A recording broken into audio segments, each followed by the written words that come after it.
Hi, I'd like to buy a pack of Marlboro Menthols, please. Hundreds or regulars? 100s. Okay.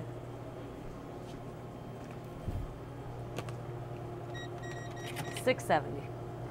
Here you go.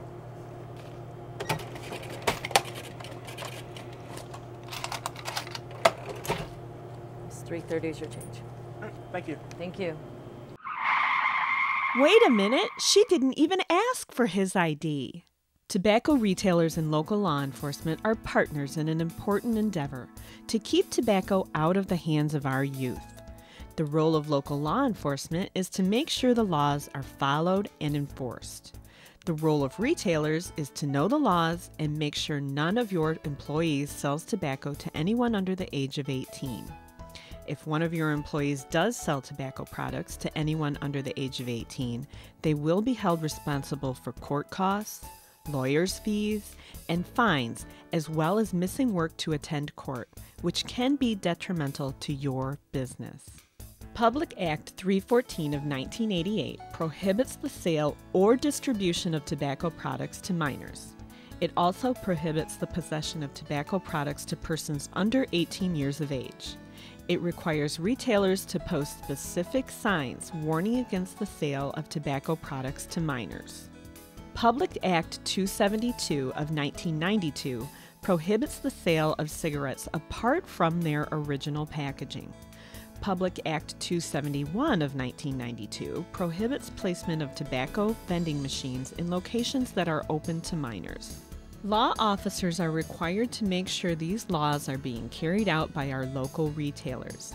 This includes checking to make sure all retailers have posted the required signage, and making compliance checks to ensure tobacco is not being sold to anyone who is not of age. Fred Moore with the Monroe County Sheriff's Department. Hi. And what just happened was I sent a young man in here to purchase cigarettes from you, and he was under the age of 18. He was actually 16 years old, and he purchased a pack of cigarettes, okay? What I need you to do is he used a $10 bill, and it should be in your cash register. I have a photocopy of it. I just need to double check, and I would like that $10 bill back. Any cashier that is found to be selling tobacco products to a person who is under 18 years of age will be cited for a misdemeanor and will be charged a fine of not more than $50 for each offense, and will also incur $200 in court costs and approximately $350 in attorney's fees for a potential total cost of $600 for each offense. Many retailers do not know that it is illegal to sell cigarettes out of their original packaging, also known as loose cigarettes. A cashier who sells cigarettes individually, except at specialty retail stores, is guilty of a misdemeanor and can be fined up to $500 for each offense and will incur $200 in court costs and approximately $350 in attorney's fees for a potential total cost of $1,050 for each occurrence. How can you, as a responsible retailer, uphold your end of this partnership to keep tobacco out of the hands of youth?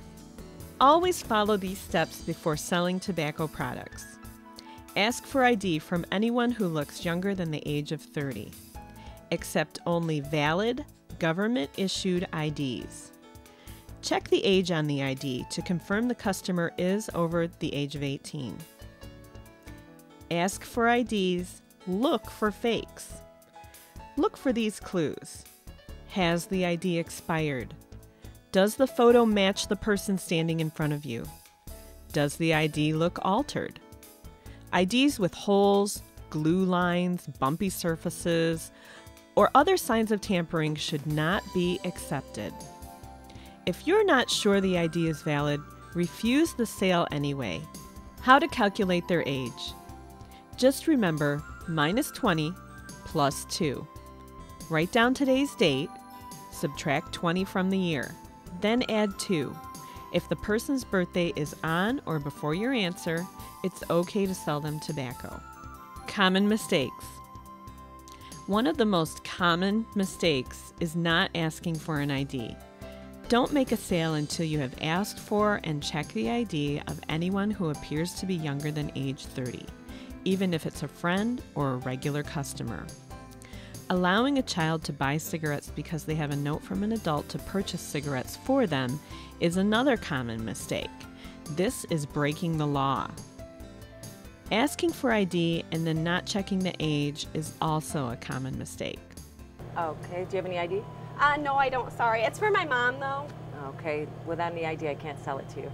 My mom's gonna be really mad at me if I don't get her these cigarettes. I'm sorry, then you need to send your mom in here. I can't. My mom's in a wheelchair. She can't come down here. I'm sorry, I can't. Without any ID, I can't sell it to you. Okay. Sorry. Refusing a sale. What to say? You can say, I'm sorry, it's against the law. I'm sorry, I can't sell tobacco without a picture ID.